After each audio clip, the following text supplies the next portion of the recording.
Charlie, Charlie, Charlie. Kann es sein, dass du eine neue Lieblingslocation hast?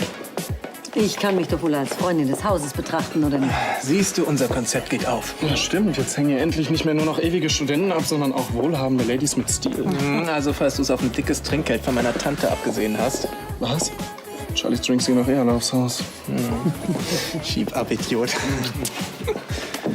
Also, was kann ich Gutes für dich tun? Eine Pink Lady oder gleich was Härteres? Oh, bring mir mal einen Pfefferminztee. Bist du krank oder warum der Tee? Und die Marokkaner schwören drauf. Soll den Stress abbauen und ist gut für den Teint. Als ob du das nötig hättest.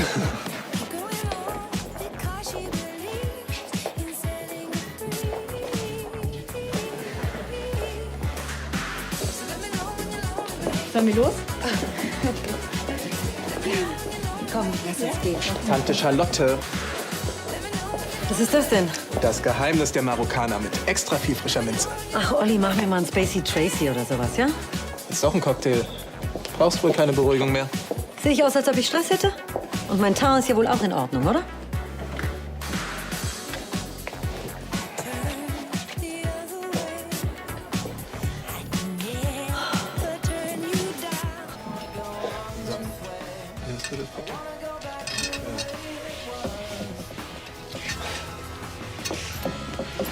Ciao, Olli. Ich bin echt durch. Jetzt beschwer dich nicht bei dem Trinkgeld heute. Ja, ich buche schon mal die Reise in die Karibik. Mach das. Ciao. Tschüss. Apropos buchen. Charlie, soll ich dir auch was buchen? Ein Taxi nach Hause zum Beispiel? Ich wollte eigentlich noch einen Frozen Midnight probieren.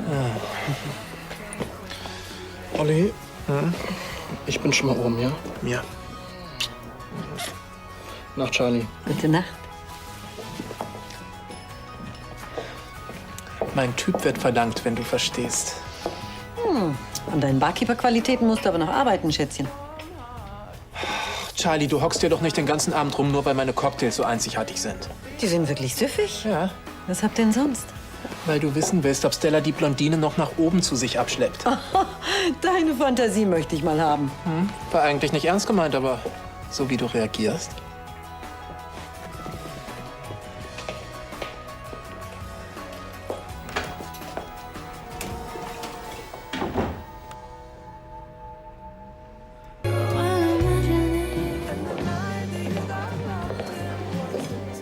Sag mal, Olli, kann es sein, dass ich gestern meinen Schal hier vergessen habe? Ein Schal? Hattest du überhaupt einen dabei? Kann ich mich gar nicht dran erinnern. Aber probier's doch mal mit deinem Autoschlüssel oder vielleicht hast du ja auch deinen Kopf verloren. Dir kann ich so leicht nichts vormachen, wie? Weil im Grunde deine Vermutung war gar nicht so falsch. Du hast dich die halbe Nacht an einem Cocktail festgehalten, um auf Stella zu warten. Ja, der Gedanke, sie könnte sich mit dieser Blondine... Ich weiß auch nicht, warum ich plötzlich eifersüchtig bin, Olli. Zugegeben, ich genieße die Freundschaft mit Stella sehr. Aber Stella ist in mich verliebt und Hey! ich kann es nicht ändern. Ich stehe nun mal nicht... Machst du mir einen Coffee to go, bitte? Klar. Stella, es tut mir leid, aber irgendwie komme ich mit unserer Situation momentan nicht zurecht. Ich habe sie in letzter Zeit auch nicht immer einfach gemacht. Und deshalb glaube ich, ist es besser, wenn wir uns privat erst einmal nicht mehr sehen. Das wäre aber schade. Dass ich dir gleich meine Mitarbeit an der Präsentation einer Hausmarke absage, war nicht okay. Deshalb mein Vorschlag. Wenn du meine Hilfe immer noch willst, dann bin ich weiterhin dabei. Ob ich will? Also du hast die ganze Sache doch erst angestoßen. Wenn du magst, komm doch einfach mal im Schneiders vorbei und ich zeig dir die Umsetzung. Hm? Gern. Aber jetzt muss ich dringend los aufs Schloss. Ich bin eh schon viel zu spät dran. So, 2,40. Das geht auf mich. Okay. Ciao. Na, da seid ihr ja jetzt mal einen richtigen Schritt weiter. Ja. Gott sei Dank.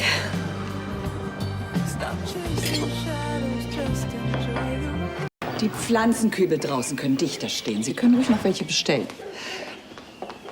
Hallo, da bin ich. Dankeschön. Ach, das ist gut, dass du da bist. Kannst du mir beim Empfang helfen? Ja, natürlich. Ich bin gleich wieder da. Ja. Damit keine Missverständnisse aufkommen, ich bin nur hier, um Elisabeth zu helfen. Weshalb sonst? Naja, nicht, dass du denkst, vielleicht wegen dir. Schon klar, wir haben ja unsere Abmachung. Eben. Falls du mich brauchst, ich meine rein geschäftlich, sag Bescheid. Danke. Weil jetzt muss ich mich um die Tonanlage kümmern. So, da bin ich wieder. Du, was du mir noch gar nicht erzählt hast, wen habt ihr eigentlich alles eingeladen? Das weiß ich im Moment selber gar nicht mehr so genau. Aber Marianne Krane hat zugesagt. Ist das nicht eine Bekannte von dir? Die Künstlerin? Ja. Nein, leider nicht. Aber was nicht ist, kann ja noch werden. Bei ihrem wöchentlichen Jour fix trifft sich die Crème de la Crème der Kunstwelt. Stell dir mal vor, das wäre im Schneiders. Wie bitte? Ah, nichts.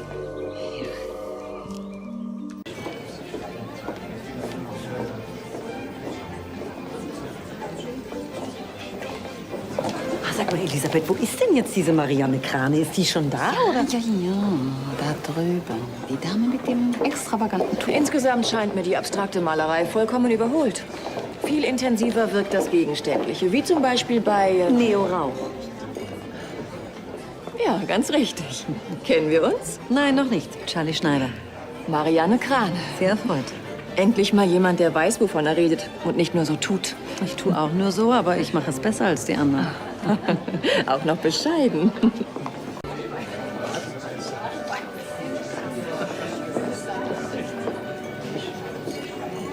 Schade eigentlich, dass es hier keine Schönheitskonkurrenz gibt. Du würdest dir auf jeden Fall den ersten Platz holen. Schon wieder? Wie langweilig. Von mir würdest du auf jeden Fall volle Punktzahl bekommen. Kannst du nicht mal woanders hinklotzen? Da drüben steht meine Tante. Ich habe mal über Chagall gelesen, dass er sich Skizzen auf den Daumennagel gemalt hat, wenn er gerade kein Papier hatte. Ach ja? Wo steckt denn jetzt wieder der Kellner? Oh, und noch Champagner? Kein Problem. Dankeschön, David. Immer dasselbe. Kaum hast du Erfolg, versuchen alle, sich an dich ranzuhängen.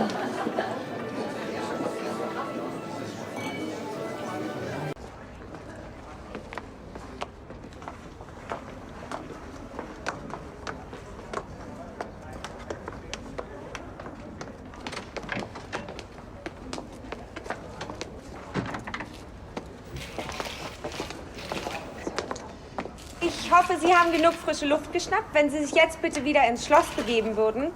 Wir wollen gleich mit der Präsentation beginnen.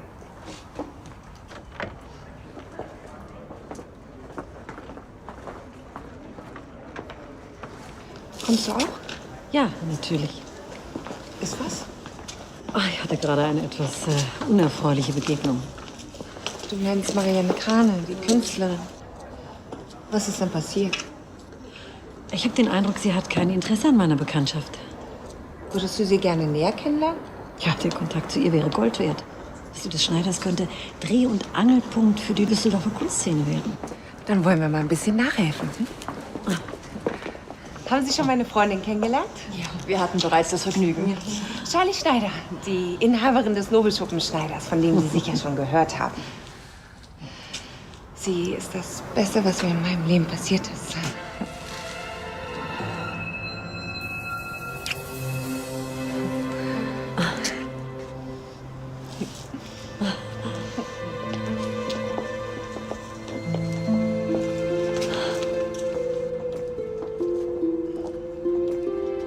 Stella, bist du denn verrückt geworden? Charlie, ja. Ich dachte, wir hätten das geklärt. Und jetzt küsst du mich schon wieder, ohne mich zu fragen. Es tut mir leid, jetzt hör mir doch bitte erst einmal Auch zu. noch in aller Öffentlichkeit.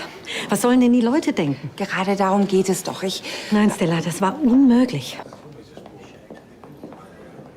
Ach, jetzt kommt auch noch die Krane. Denkst du denn, ich kann sie jetzt noch mal unbefangen ansprechen? Wenn du weißt, warum ich das getan habe, schon. Lass mich raten. Um mir Schwierigkeiten zu machen? Im Gegenteil. Für meinen nächsten Salon schicke ich Ihnen eine Einladung. Hm? Ja, das wäre sehr nett. Danke. Wie bitte? Ich meine, du musst da ja nicht hingehen, wenn dir das so peinlich ist. Und ob ich da hingehe? Ich wundere mich bloß. Vorhin lässt sie mich einfach stehen und jetzt... Das versuche ich dir gerade die ganze Zeit zu erklären. Marianne Krane ist nicht nur einflussreich. Sie steht auch auf Frauen. Ausschließlich sogar.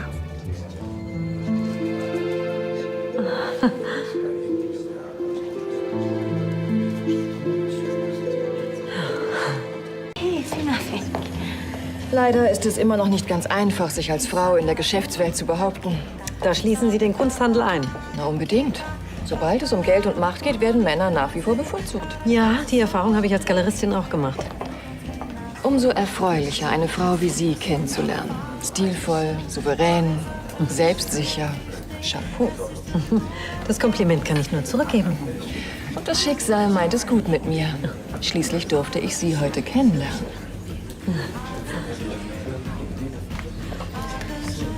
Frau von Landstein, ich muss mit Ihnen reden. Bitte. Schätzchen, konzentrieren Sie sich lieber auf das, was Sie wirklich können. Dumm rumstehen und gut aussehen. Eine Frau, die Erfolg hat und trotzdem alle Sinne anspricht. Das ist selten genug.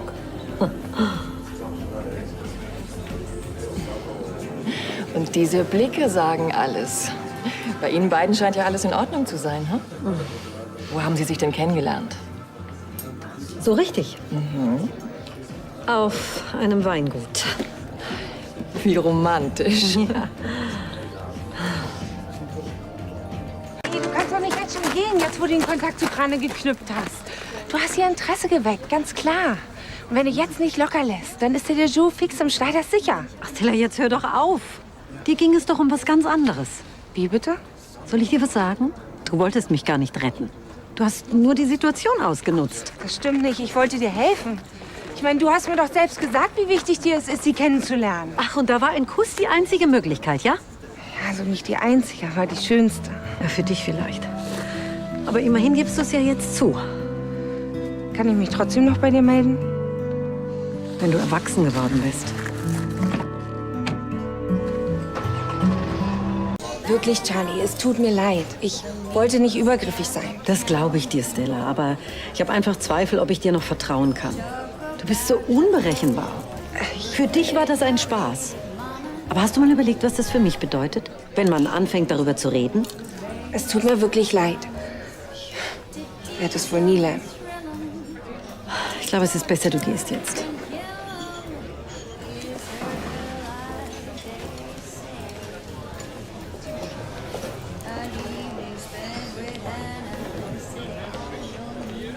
Frau Schneider. Das ist Mia, meine Lebensgefährtin. Freut mich sehr. Wie komme ich denn zu der Ehre?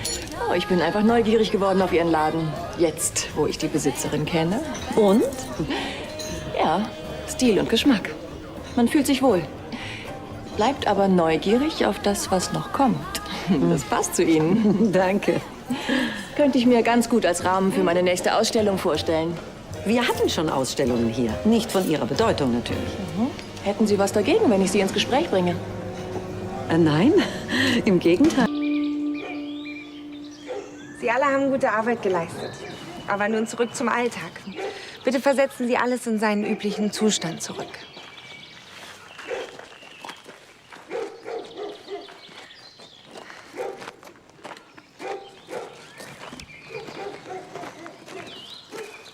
Kann ich dich kurz sprechen? Aber Vorsicht, wir sind nicht allein. Man weiß ja nie, welche Gerüchte entstehen. Okay, schon verstanden. Stella, mach es mir doch nicht so schwer. Ich finde immer noch, dass dein Kuss etwas übergriffig war. Aber ich gebe auch zu, dass meine Reaktion darauf übertrieben war. Es tut mir leid. Mit sowas kannst du mich nicht bestechen. Schon vergessen, dass ich in der Schlossküche an der Quelle zu allen Leckereien sitze? Kein gesellschaftlicher Kontakt dieser Welt ist mir mehr wert als unsere Freundschaft. Na gut. Lange hätte ich dir eh nicht mehr böse sein können.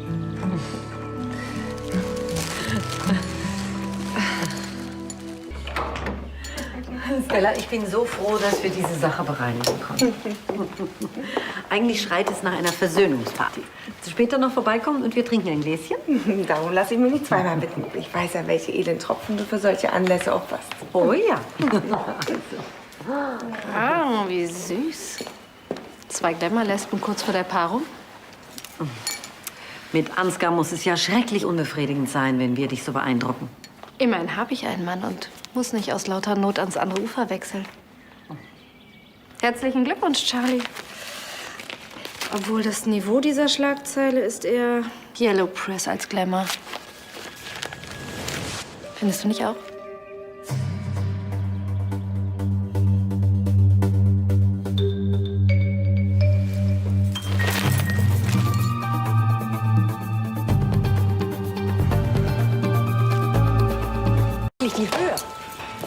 Wir, das neue Lesben-Glamour-Paar. Helfen Sie bitte mit, oben den Salon aufzuräumen. Diese Kanaillen von der Journalie. Schöne Restaurantbesitzerin liebt Kesse Schlossverwalterin.